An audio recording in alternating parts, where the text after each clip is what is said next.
और ये देखिए, एक था ट्विन टावर। ये कहना इस वक्त बिल्कुल ठीक होगा, क्योंकि हमने देखा किस तरह से 12 सेकंड में ये ट्विन टावर्स जमींदोज हो गए। भ्रष्टाचार की ये इमारतें, और ये नोएडा में ही नहीं, देश में सिंबल बन चुका था करप्शन का। करप्शन के सिंबल को ढहा दिया गया है, ध्वस्त कर दिया गया है, और एक बहुत बड़ा मैसेज देने की कोशिश की गई है उन भ्रष्ट बिल्डर्स को जो इस तरह की हरकतों को अंजाम देते हैं, भ्रष्टाचार की बुनियाद पर अपनी इमारतों को खड़ा करने की कोशिश करते हैं, फ्लैट बायर्स को धोखा देकर।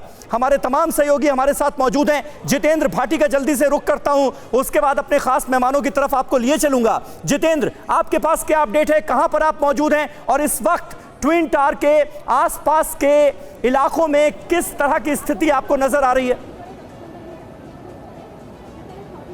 बिल्कुल समीरा को तस्वीरें दिखाऊं तो मैं देखिए, ये जेवर के लिए पति के साथ झगड़ा नहीं करती, बल्कि खुद जेवर बनाकर बेचकर महीनों तक लाखों की कमाई करती हैं। आपको भी कमाना है तो फ्रीडम ऐप को अभी डाउनलोड कीजिए। सामने ही ट्विन टावर यहीं पर था और यहीं पर उसको डिमोलिश किया गया। उसके बाद जो मलबा सड़क पर आया था उसको धोने का काम चल रहा है। अगर नदीम दिखा पाएं तो सामने आप देखेंगे उस मलबे को इकट्ठा किया जा रहा है। हम बेहद करीब है, और देखिए आप थोड़ा सा अगर आगे देखेंगे जेसीबी भी दिखाई दे रहा है। उस जेसीबी का इस्तेमाल ये किया जा रहा है कि जो मलबा बाहर की तरफ गिरा है उसको इकट्ठा कर अंदर की तरफ कर रहे हैं। और जो आपको ब्लू जैकेट्स में बिल्कुल इस वक्त नोएडा के जिलाधिकारी सुहास एलवाई हमारे साथ फोन लाइन पर मौजूद हैं। सुहास जी, सबसे पहले तो मुबारकबाद आपको कि लग ऐसा रहा है फिलहाल कि जो प्लान किया गया था उसे अंजाम दे दिया गया है। आप इस ऑपरेशन से जुड़ी कुछ और डिटेल हमें दे सकते हैं क्या? क्या साझा कर सकते हैं आप दर्शकों के साथ हमारे? जी धन्यवाद। ये पूरा टीम वर्क था, नोएडा अथॉरिटी का, पुलिस का, प्रशासन का, और बहुत सारे विभाग इसमें शामिल थे।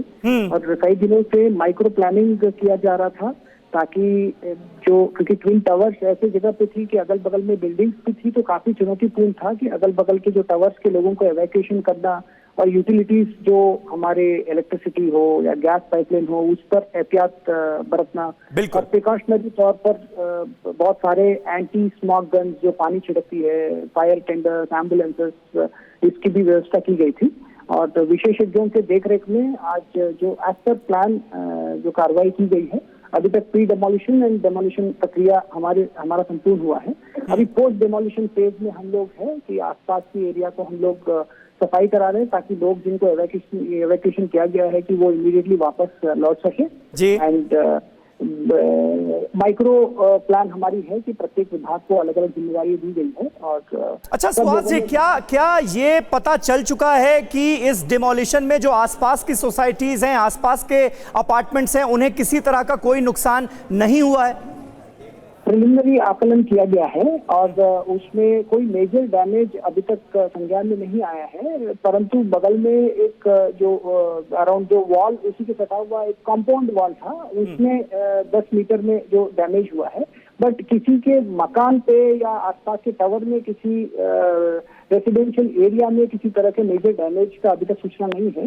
बट एक्सपर्ट्स अभी मौके पर है, हमारी क्लीनिंग टीम्स मौके पर है, और कोशिश यही की जा रही है कि जो डेब्री आसपास जो फैली है तो उसको क्लीन किया जाए, पब्लिक स्पेसेस में क्लीन किया जाए। उसके बाद जो डेब्री उस एरिया में है, उस प्लॉट में है, ट्विन टावर के प्लॉट में, उसको भी उसके बाद क्लीनिंग की प्रक्रिया शुरू की जाएगी। अच्छा सुहास जी, जिस अंदाज में इस ब्लास्ट को अंजाम दिया गया, बिल्कुल साफ नजर आ रहा है कि बहुत ही प्लान तरीके से एग्जीक्यूट किया गया है ब्लास्ट को, इस ध्वस्तीकरण की इस कार्रवाई को। लेकिन खबर यह भी सामने आई कि मलबा जो है, कुछ मलबा सड़क पर भी आया है, कुछ मलबा एटीएस विलेज जो सोसाइटी है वहां पर भी गिरा है। उसकी वजह से किसी तरह के डैमेज की तो कोई खबर नहीं है?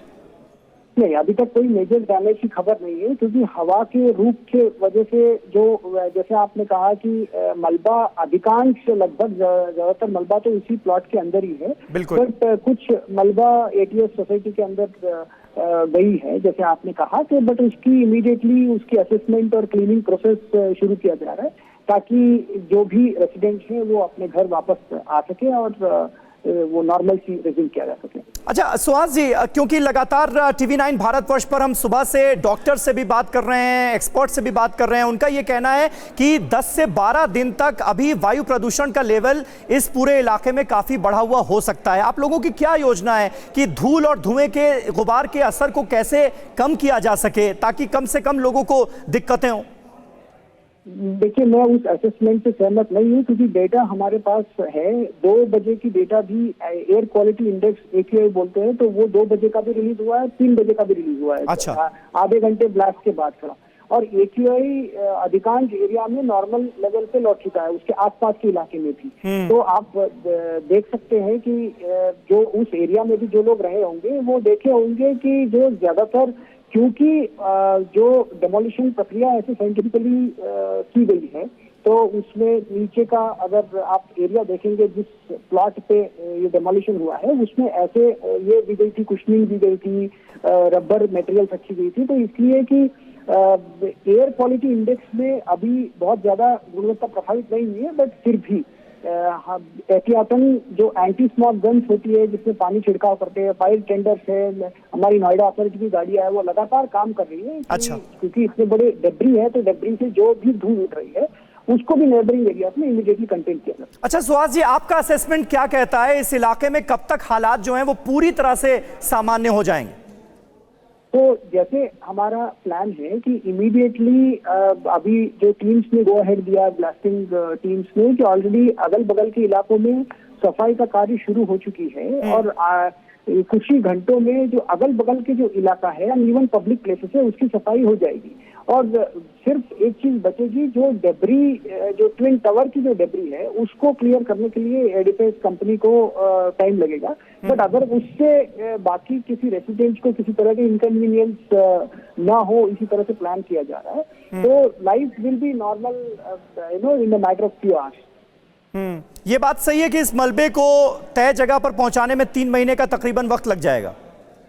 वो तो जो प्लॉट का मलबा है उसको जरूर टाइम लगेगा उसको प्रोसेस करने के लिए, but that will not influence बाकी जो अगल बगल के लोग हैं या बाकी जो हमारे निवासी हैं, उनको उससे कोई तकलीफ ना हो, तो उसी के लिए प्लान किया जा रहा है। बाकी जो रेसिडेंट्स हैं वो अपने नॉर्मली लाइफ जी सकते हैं। तो बहुत सारे लोग इस वक्त इन इमारतों के में, जो कि ट्विन टावर के आसपास की इमारतें थी, उनमें रहने वाले लोग जो इस वक्त अलग अलग जगहों पर शिफ्ट हो चुके हैं, सुहास जी, वो इस वक्त आपको सुन रहे होंगे, तो भरोसा आप दिलाते हैं कि वो शाम 7 बजे के बाद वापस लौट सकते हैं? इस तरह के हालात हैं? यही प्रयास है टीम्स का कि शीघ्र एज सून एज पॉसिबल वो लोग अपना घर आए। इसी के लिए जो अगल बगल के टावर्स थी, ATS का था और अन्य भी टावर्स जो अगल बगल में रही है, वहाँ क्लीनिंग प्रोसेस चल रही है। तो जैसे वहाँ क्लीनिंग प्रोसेस कंप्लीट हो जाएगी, तो वो उसके बाद जैसे नोएडा अथॉरिटी की टीम्स ग्रीन सिग्नल देगी, वो अपने लौट सकते हैं वापस। ठीक है, बहुत बहुत शुक्रिया सुहास LY जी। ये जेवर के लिए पति के साथ झगड़ा नहीं करती, बल्कि खुद जेवर बनाकर बेचकर महीनों तक लाखों की कमाई करती हैं।